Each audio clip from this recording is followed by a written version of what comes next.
Makeup is an enhancement of the beauty that's already there. You know, it's like the butterfly. Using art to kind of like display yourself and show how you want to feel inside. I get looked at quite a bit because I look a little different. I think I notice it less when I have makeup on. I use makeup as a way to distance myself.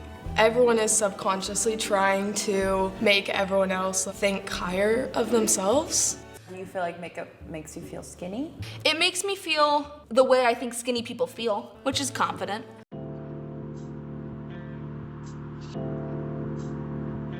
Recently, a video has made the rounds on social media where the creator is arguing against the notion that women do makeup for themselves and participate in any sort of beautification for themselves. I do it for myself argument regarding performing beauty, so like shaving your legs, plastic surgery, not gender affirming surgery, but cosmetic procedures, getting your makeup done, getting your hair done. I find it kind of silly and I really want us to retire it. Human adornment has always been about communication with others. Go back in time and look at any ancient culture and they have jewelry. Indian people have men, the Egyptian people have kajal, Japanese people have geisha makeup, like it's everywhere. It's ubiquitous because it was about social interaction and recognition, and it was a way to communicate with others. Beauty just cannot be a solely internal affair, and I think it's hyper-individualistic and atomizing for us to pretend that it is. This notion of an untouched, solitary self that doesn't have society's hands all over it is just not true. In the video, the creator suggests that makeup and any sort of ornamentation has existed for millennia as a way for us to communicate with others and create community. It is true that makeup and dress have been used for millennia as a way to assert status and communicate status, but over the last century, we've seen the fall in popularity of ornamentation, with minimalism and uniformity taking hold and diverse cultures worldwide becoming more homogenous. I speak more about this in my minimalism video if you're interested. So why is it that makeup remains such a fixed part of the feminine ritual? It's not just present, but it is promoted. To not wear makeup has to be explained, there are caveats, and there is shame. There is even humbling of those whose pictures of them not wearing makeup are exposed. Insert images of Margot Robbie. I still don't understand how people are humbling Margot Robbie. I can't cover this topic without bringing up the much beloved, much video essayed topic of pick-me's. So many better and greater video essayists have covered this, but a pick-me is basically often a person self-describing as operating outside of their gender's cultural, social, and consumer norms. Unfortunately, a lot of things have been brought down into this pile of pick-meism. I don't know, the internet has just decided anything a woman does could be labeled as pick-meism if they don't like you. Even though, unfortunately, the intention of the phrase to begin with was to label someone who does things that are, especially a woman who does things that are not necessarily beneficial for their gender. I think of, I don't know, people who defend PDF files in their family. You know, that sort of drastic stuff, not, oh, she's a woman who likes basketball because it has to be for male attention. I bring that topic up because a lot of the time I wear makeup for myself is used as a rebuttal against men, especially, who may see the wearing of makeup as a sexual advance. That is obviously not accurate. That is not a line of conversation that I will be getting into today because it's just a rebuttal. But I feel like it is a rebuttal that has been internalized without further examining how people are actually engaging with that phrase, which is why I think that the creator whose original video I'm responding to is important to talk about. Even with pick-me's, you know, the fact that so many have to define themselves outside of the use of makeup means that it's the norm. How much of a choice can a person who does wear makeup actually be making? In this paper, Women, Makeup and Authenticity, Negotiating Embodiment and Discourses of Beauty, the authors looked at the impact of social discourse on beauty and how that impacted women's self-presentation. Makeup is defined as a ritual, like putting on armor for the day, to make you feel more confident or to convey the confidence within. Quote, makeup practices are part of identity formation since the use of cosmetic products brings the interior self to the exterior, producing an integrated and authentic self. How can you create an image that is authentic? Is the clean washed face you see in the mirror not enough? One woman remarks in a journal entry, not being able to go and see her grandmother because she's not presentable enough. A woman who likely had seen her in diapers at some point in her life. The known ritual of wearing makeup conveys, I have put effort into this interaction. perceive me, and perceive me well. For others, it is not about matching emotions, but improving negative ones. Makeup makes me feel better. I recall a conversation with someone who made a joke about needing more makeup that week because they were tired and it was showing on their face. In this case, the authentic self, a body in need of rest, is concealed because no one needs to know you're tired. It's not something we want to address. We must, as always, be our best selves, even if conditions do not allow. If it is armor, we are encouraged to let down our shields in a society that is telling us more and more to be vulnerable, to prioritize self-care and true mental and physical health, so the wellness industry can thrive. So that you can thrive. Back in 2016, Alicia Keys announced that she would no longer be wearing makeup, and like anything a woman does, her reasons and execution were the topic of the day at the time. How could someone step away from such a normal ritual, and what does that say about the rest of us who don't? But it's external too. You've kind of started a movement here. I don't know if you meant to, but you are not wearing makeup. Exactly. And I mean, first of all, you don't wear it so well. Did I say that right? You look absolutely gorgeous. How does it feel though, inside?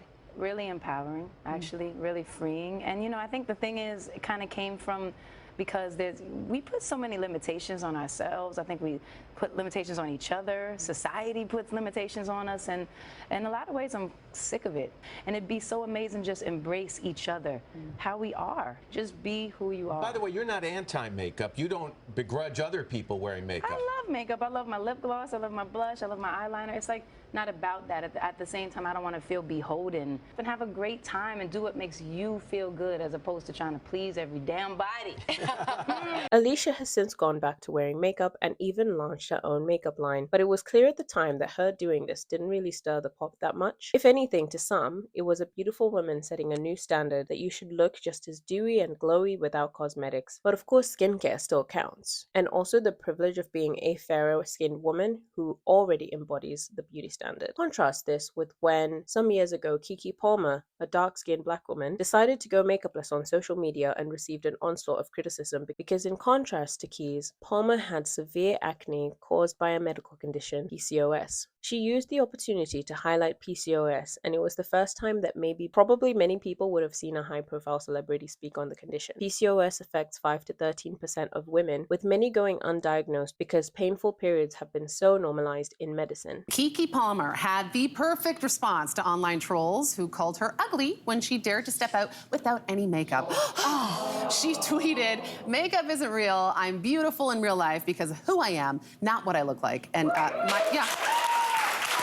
But the best is coming. This is my favorite part. She says, "It's truly insane to say anyone is ugly, but especially me." That level of vulnerability is just not afforded to black women, dark-skinned black women, as often. If someone with that much power and sway cannot simply say no, cannot simply choose, then who are we? We see the example of Keke Palmer being criticized more for not wearing makeup, but for normal people, the lack of makeup could be as detrimental as missing out on a job opportunity, or a raise, or friendships, or even romantic interests. Now, someone might like to point out to me that it's not like people are walking around in full drag. People are just wearing a bit of eyeliner, a little foundation, a little color on the face, color to the cheeks. It's never that dramatic. So why is it such a big deal? But beauty contradicts itself in this way because we must perform it, but we must not be seen to perform it, because then you're crossing the fine line between authenticity and attention seeking. One bold lip and suddenly you're doing too much. Like if we don't wear makeup, then we don't care and we're lazy. Or if we wear too much makeup, then we're high maintenance and we think too highly of ourselves. But would you do it if no one was watching? If you were never to be perceived again,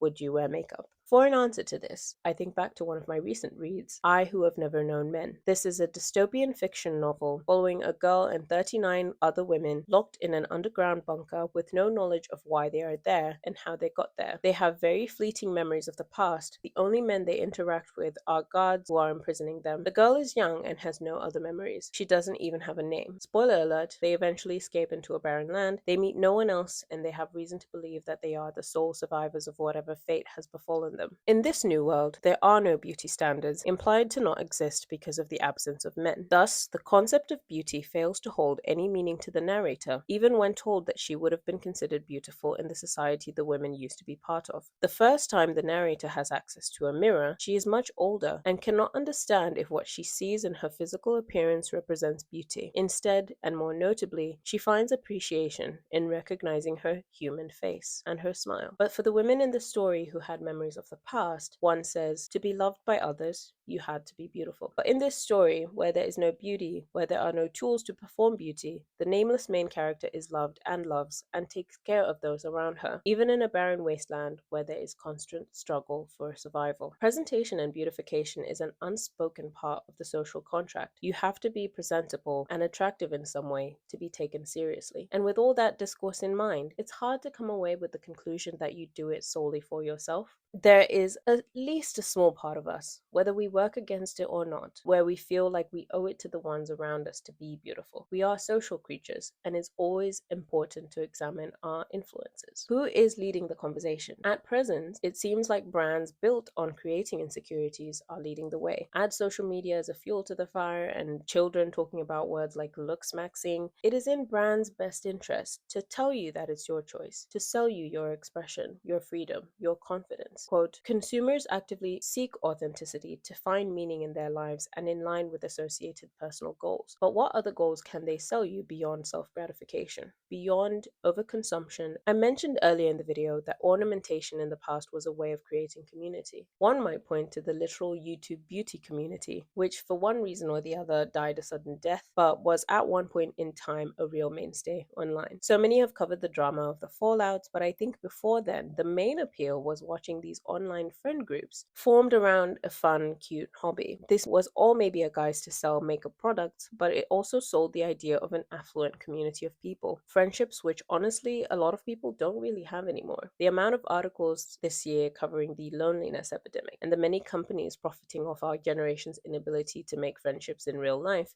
has been really depressing to see. In the past, community would have been formed through the practice of ornamentation. A sister, an aunt, a friend plaiting your hair, teaching you their makeup routine, how to create garments, the passing down of the skill. But in the digital age, people would rather turn to an online source for advice than suffer the embarrassment of asking a person they know. Now we must emerge into the world with an already pristine, pre-made performance of our authentic self. If you've reached the end of this video, thank you so much for watching. Please let me know your thoughts in the comments, and also subscribe if you like. That would be amazing and really helpful. Okay, bye.